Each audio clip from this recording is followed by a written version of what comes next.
everyone, it's Clarice, and today I'm going to update you on what I've been reading. Unfortunately, I was actually sick last weekend, so I wasn't able to film my update or film anything at all for that matter.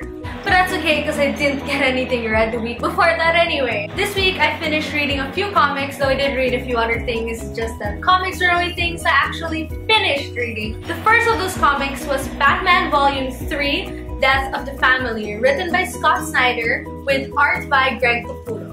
This volume starts with the return of the Joker because at the very beginning of it, the Joker had actually been gone for a while.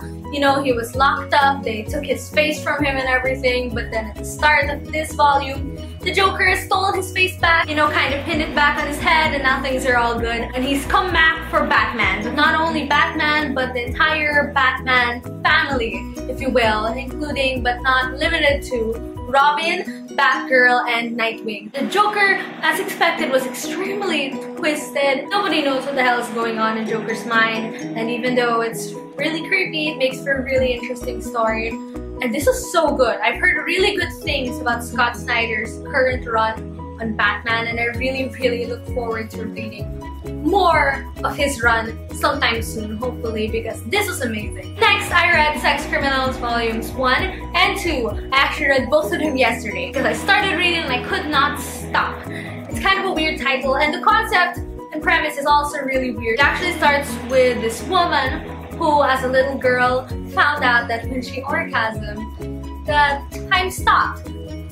It's this weird power she'd had all her life. Even though it's cool, kinda made her feel alone at times. But eventually, she finds this guy, they do the deed, and they eventually realize that both of them actually have the same power.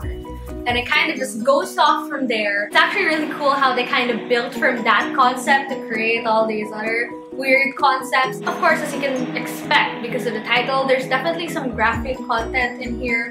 And normally, that's not the sort of thing I would read, but the plot and the concepts are just so unique and intriguing that I could not stop reading this series, and I look forward to continuing it. I'm still thinking of whether I'm going to wait for the next trade to come out, or if I'm actually gonna try to catch up on the single issues and continue there, because that's how much I'm liking this series.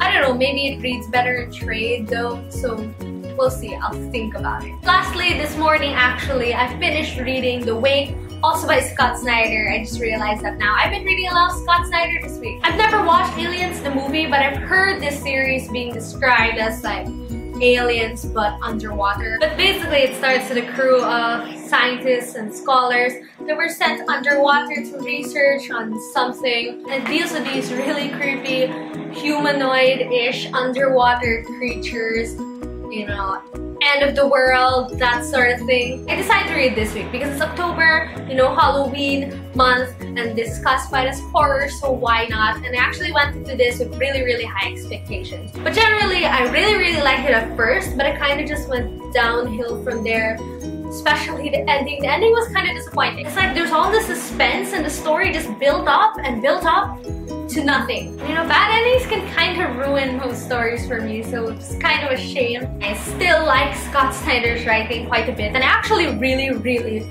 like the art in this series. The drawings are cool and kind of rough looking, and I also really like the colors, especially in certain pages. I'm so glad I read it, but it was definitely a disappointment. I also read one issue of Uncanny XMen. I got this a while back in the Manila International Book Fair just because I wanted to buy something. And then I saw this, which I figured would be a good starting point to read this, and then the two issues that came after it. So I got it. This is issue number 19, and it was okay. I'm not like I'm normally intrigued by it. I didn't really think it through or research on this story arc or anything. I kind of just bought this issue 20 and issue 21. But I did read Uncanny XMen number 1 a while back and was intrigued, so I didn't just go into this completely blind. I'm not like super into it yet. We'll see with the issue that comes after. So those are the comics I read, but I promise I didn't only read comics. I also read until 75% of A Dance with Dragons, which is amazing considering how slowly I've been moving through this book. I actually really want to just keep reading this book until I finish it. It's just that I don't have much time right now because of school. But I'm hoping and I'm thinking that I'm probably going to be able to finish it this week.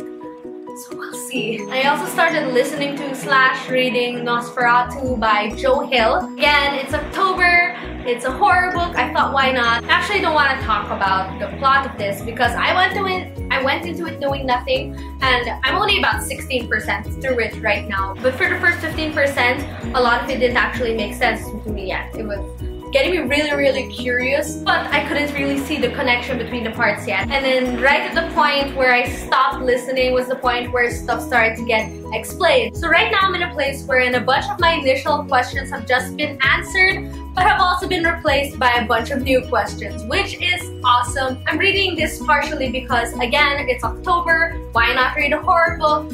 And also partially because I love Joe Hill's Lock and Key comic book series and really want to read some of his novels. So I have really high hopes for this, and I'm looking forward to reading and listening to the rest of it. So next week I actually only plan to continue reading A Dance with Dragons and Nosferatu just because school has been killing me lately and I probably won't have time to read anything else. But what are you currently reading? As usual, I'd love to hear about them in the comments. Also, please like this video if you liked it and subscribe to my channel if you haven't yet. Thank you so much for watching, and I hope to see you in my next video. Bye!